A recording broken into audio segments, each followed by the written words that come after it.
Assalamualaikum everyone, this is Aisha and welcome to Dr. Gemini World. Hope you guys are doing well. So today we are going to talk about chronic liver failure. Chronic itself means slowly progressive. So it is defined as progressive liver injury follows upon years or decades and it is mostly associated with cirrhosis. What are the causes of chronic liver failure? Which include chronic hepatitis B, chronic hepatitis C, non-alcoholic fatty liver disease, alcoholic fatty liver disease. So now as chronic liver failure is associated with cirrhosis, so now we are discussing cirrhosis. It is a condition in which the entire liver is diffusely transformed into regenerative parenchymal nodules surrounded by a fibrous band along with vascular shunting. So you can see in this diagram, this is the fibrous septa, which are shown in purple color, and this region is the regenerative nodule formation.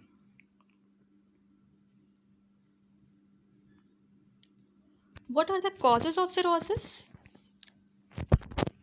Untreated viral hepatitis, alcoholic liver disease, non-alcoholic fatty liver disease, metabolic diseases which include Wilson's disease, hemochromatosis, alpha-1 antitrypsin deficiency, and due to drugs also just like methotrexate. Not all the cirrhosis leads to chronic liver failure and not all the end stage chronic liver disease is cirrhotic. So there are some exceptions. So conditions which are not often accompanied by fully established cirrhosis even at the end stage are cirrhosis, primary sclerosing cholangitis, chronic schistosomiasis, nodular regenerative hyperplasia, and fibropolycystic liver disease. And there are some conditions which do not progress to end stage disease even though they are cirrhotic. So what are those conditions? Well-treated autoimmune hepatitis, suppressed hepatitis B, and cured hepatitis C. So now discussing the childbirth classification of cirrhosis, according to which the cirrhosis is classified into three classes, class A, class B, and class C. And this classification based on various parameters which include encephalopathy, ascites, bilirubin level, albumin level, and prothrombin time. And it is categorized into 3 points, point 1, point 2, and point 3. In point 1, there is no encephalopathy, no ascites, the bilirubin is less than 2 mg per deciliter, albumin is more than 3.5 gram per deciliter, and prothrombin time is more than 4. And the category of point 2 include mild to moderate encephalopathy, mild to moderate ascites, bilirubin levels between 2 to 3 mg per deciliter, albumin level is between 2.8 to 3.5 gram per deciliter, and prothrombin time is between 4 to 6. Now, the category 3 include encephalopathy of severe grade, ascites is severe, bilirubin is more than 3 mg per deciliter, albumin is less than 2.8 gram per deciliter, and prothrombin is greater than 6. So the class A include the score of 5 to 6 points, which is termed as least severe liver disease. Class B includes the 7 to 9 points, which is termed as moderately severe liver disease, and class C, which include the 10 to 15 points, and it is called most severe liver disease. So the score is obtained by adding the individual scores of every parameter.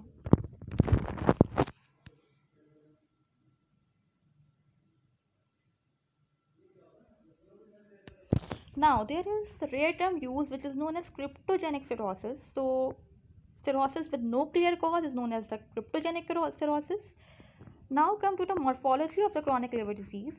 In chronic liver disease, liver becomes cirrhotic, which is represented as depressed areas of dense scars separating bulging regenerative nodules. Pattern of scarring हमें कैसा मिलेगा? यहाँ पे bridging necrosis मिलता है और bridging necrosis भी दो तरीके से मिल सकता है, scarring linking portal tracts to each other और linking portal tracts to central vein.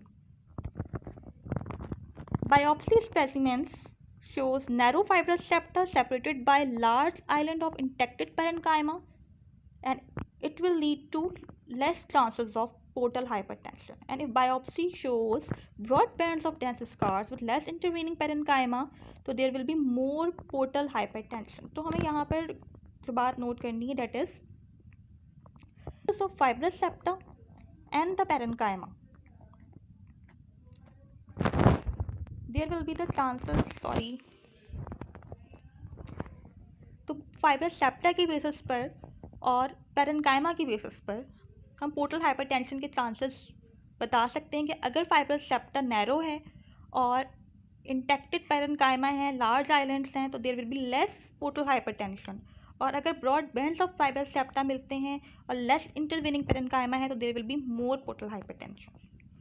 In chronic liver disease, the tubular reactions increase with advancing stage, and in the reticular reaction, there is a role of liver stem cells in regeneration, which lead to insight, the scarring, and which ultimately lead to negative effect on progressive liver disease. So in this picture, reticular reaction is shown, which is इस picture में हमें बताया गया है, इसमें जो example दी गई है वो कोलेंजियोसाइट्स की है. तो these are the damaged cholangiocytes and these are intact and healthy cholangiocytes. So whenever there is a damage, whenever there will be the injury, तो क्या होता है कि जो हमारे पास healthy cholangiocytes हैं उनकी self proliferation start हो जाती है. This is known as the ductular reaction.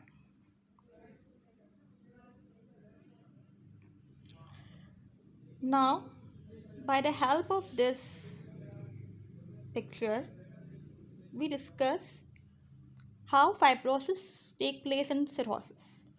So it is by the activation of stellate cells. And what factors activate the stellate cells? The chemokines released from the Kupffer cells, the cytokines released from the leukocytes, and also the chemokines and the cytokines released from the damaged hepatocytes. It will lead to the activation of the quiescent stellate cells into activated stellate cells, and then activated stellate cell is differentiated into myofibroblasts by the action of cytokines released from leukocytes. And when myofibroblast is formed, it will lead to the extracellular matrix synthesis, collagen deposition, which lead to the fibrosis. So here there are some factors which stimulate the activation of quiescent stellate cells, and there are some factors which inhibit its activation. तो जो stimulate करते हैं उसमें hepatocytes के cytokines हैं, cytokines of prime biliary epithelial cells, liver progenitor cells, cytokine released from platylate and liver sinusoidal endothelial cells. Profibrotic macrophages also stimulate Kupffer cells, B cells. ये सारी चीज़ें जो हैं, ये सारे cells के जिनके जो cytokines हैं वो stimulate कर रहे हैं, and inhibit जो करते हैं वो profibrolytic macrophages, NK cells, NKT cells. They inhibit the activation of quiescent stellate cells into activated stellate cells. Now discussing the pathogenesis of cirrhosis. So in cirrhosis, what happens? First, there will be the hepatocellular death, which lead to the regeneration nodule formation, which lead to progressive fibrosis, and progressive fibrosis lead to vascular reorganization. तो vascular reorganisation क्यों होती है? क्योंकि fenestration जो होती है sinusoid की वो लॉस हो जाती है, और जब फेनेस्ट्रेशन लॉस हो जाती है तो there will be the capillarization of sinusoids and new blood vessels start forming within the fibrous tissue. So this is known as the vascular reorganization.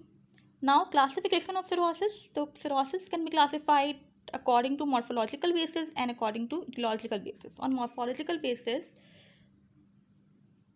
cirrhosis is divided into micronodular. When the nodule is less than 3 mm, it is called micronodular cirrhosis.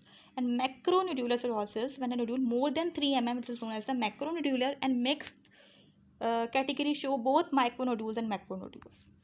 On the basis of etiology, it is classified as alcoholic cirrhosis, which is the most common cause, 60 to 70%, post-necrotic cirrhosis, biliary cirrhosis, pigment cirrhosis in hemochromatosis, cirrhosis in Wilson's disease, cirrhosis in alpha-1 antitrypsin deficiency, cardiac cirrhosis, cirrhosis in autoimmune hepatitis, cirrhosis in non-alcoholic steatohepatitis, cryptogenic cirrhosis.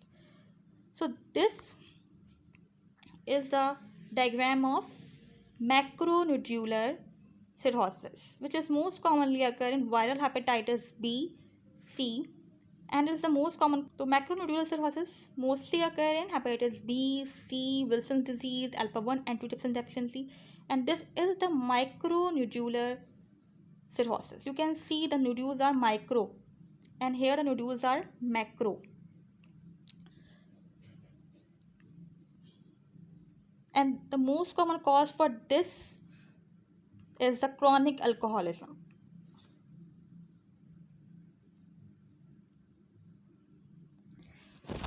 Now discussing the clinical features of chronic liver disease, 40% of individuals are asymptomatic. Symptomatic individuals present with anorexia, weight loss, weakness. The ultimate cause of death in chronic liver disease with or without cirrhosis are hepatic encephalopathy, bleeding from esophageal varices, bacterial infection that damages the mucosal barrier of gut, and Kupffer cell dysfunction. So in males, it is represented by as Palmer erythema and spider angiomas, which is due to the hyperestrogenias that will lead to hypogonadism and gynecomastia in males. And hypogonadism in women is due to the disruption of the hypothalamic pituitary axis function. And disruption क्यों हो रही है hypothalamic pituitary axis function की? Because of nutritional deficiency associated with chronic liver disease. Portal hypertension is another manifestation which leads to hepatopulmonary syndrome and portopulmonary hypertension, and it is also represented as ascites. So you can see the abdomen of a person with cirrhosis showing massive fluid build up and very visible veins. These are the visible veins, fluid build up, and these are the scars, which is basically the bruises due to the coagulopathy.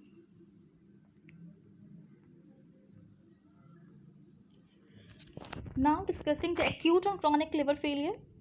So when a stable, well-compensated chronic liver disease suddenly supervenes by acute liver failure, it is known as acute on chronic liver failure. In this, liver becomes cirrhotic with extensive vascular shunting.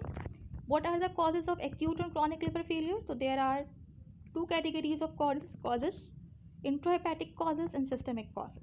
Intrahepatic causes may chronic hepatitis B infection superimposed with hepatitis D, which lead to sudden decompensation, and hepatitis B infection in whom viral mutants arise that will lead to resistance towards the therapy.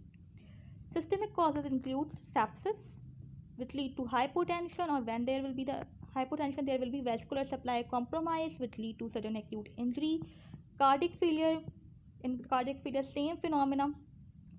Okay, heart is unable to pump the blood, there will be hypotension, there will be vascular supply is compromised, sudden acute injury. Drug or toxin mediated injuries, another cause. Extrahepatic malignancy when metastasized to chronically diseased liver. So this means कि पहले से ही disease liver है, chronic disease है liver की, and it is associated with the extrahepatic malignancy.